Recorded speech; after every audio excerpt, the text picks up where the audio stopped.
The 90s. Questionable haircuts. Binge watching Friends on VHS. No one told you life was gonna be this way. And dodgy fashion choices. But it was also Doctor Who's wilderness years.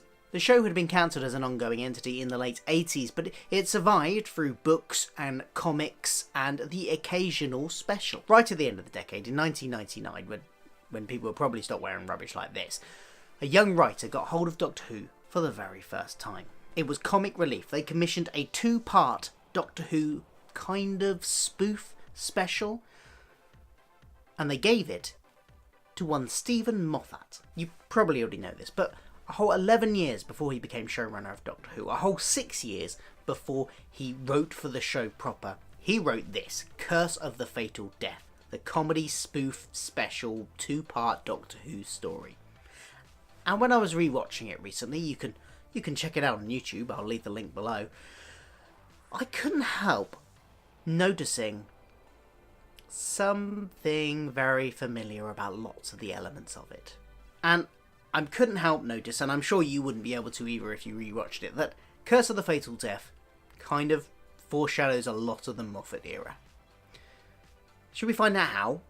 I'm going to get out of the clothes first though, because these kind of smell like a charity shop. Oh, probably got hat hair now, haven't I? Welcome to my first video of Doctor Who Week, my run-up to Series 11. The first half of the week is going to be looking back, mostly at the Moffat era.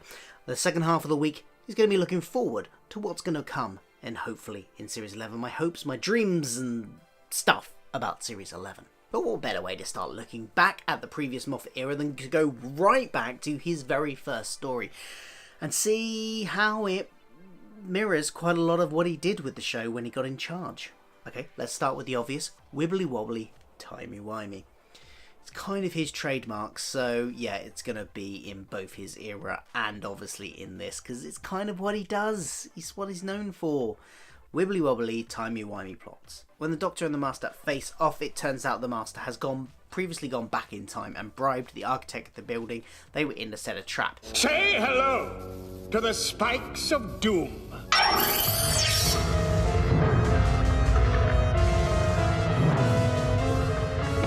Say hello to the sofa of reasonable comfort. Turns out the Doctor has already been back and bribed the architect to ignore the Master. But the Master's having none of that. He anticipated this and went further back and bribed the architect again, so another trap falls on the Doctor. But of course, the Doctor once again had already been further back in time and bribed the architect once more. This goes back and forth a couple of times and basically ends with the Master pulling a lever thinking he's going to open a trapdoor beneath the Doctor, and instead the trapdoor opening, sending him plummeting down into the sewers. The next bit of timey-wimey stuff follows on directly from that, because the Master takes 300 years to get out of the sewers, but turns up like 2 seconds later through the door as an old man. Then he falls down the thing again, and then he comes back again almost immediately through the door, as he's taken another 300 years to travel, and so on, so forth. I think that happens about 3 times too. Wibbly wobbly timey-wimey, it's a Moffat thing. You're never gonna have a Moffat era without it. Next up is the Doctor's forthcoming nuptials. Forthcoming nuptials. The Doctor is getting married, and although he doesn't actually get married in this story because circumstances that transpire later, he is planning to, and Moffat did have the Doctor get married, of course, to River Song in his era. Now, do correct me if I'm wrong on this, but in Classic Who, now I know we had things like the Robo-Men, etc., which I suppose is augmenting humans with Dalek technology, but in this we get humans augmented with actual bits of Dalek, which I don't think we had seen before. I'm not counting the Robo-Men here. So we see it in Curse of the Fatal Death. We have the Master with his, which are, actual bits of Dalek. Annie at one point has a plunger for a hand. Now, while we haven't seen those specific augmentations of bits of Daleks on humans in the new series, what we have seen is a Dalek eye stalk come out of someone's head several times.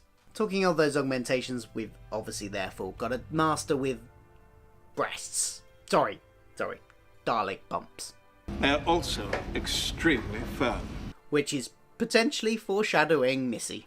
A very important question is asked by the companion: why are there chairs on a Dalek spaceship? It's something that Moffat will revisit in The Magician's Apprentice, when Davros offers him The only other chair on Skaro. In the second part of the story, the Doctor gets injured a lot and regenerates a lot. The first of those regenerations, his 10th incarnation, this says in the plot, is into Richard E. Grant as a very high energy, very charismatic, very confident, some might say arrogant, Doctor. And he likes licking things as well. I know David Tennant isn't the Moffat era, but I couldn't help pointing that out. Wasn't sure to include this one because it kind of has happened several times, but the Daleks do at one point ask for the Doctor's help when they realise that he is their only chance to survive. That's something that's happened, I think, several times in the show, but it does happen in the Moffat era in Asylum of the Daleks as well. After going through several regenerations in quick succession, the Doctor, in the form of Hugh Grant, is hit by some kind of radiation which destroys his ability to regenerate. And the fact that Time Lords can be hit by some kind of energy that can make them not regenerate and destroys their ability to regenerate is something that Moffat has come back to, most specifically fairly recently in the end of Series 10, when the Master hits Missy with his laser screwdriver on a setting that disables her ability to regenerate. Talking of the Master, right at the end of this, moved by the Doctor's sacrifice, the Master decides to renounce evil, which is kind of Missy's whole story arc in Season 10. And here's the big one. I said that the Doctor goes through several regenerations. The one that gets hit by the radiation and disables his regenerative ability is Doctor number 12.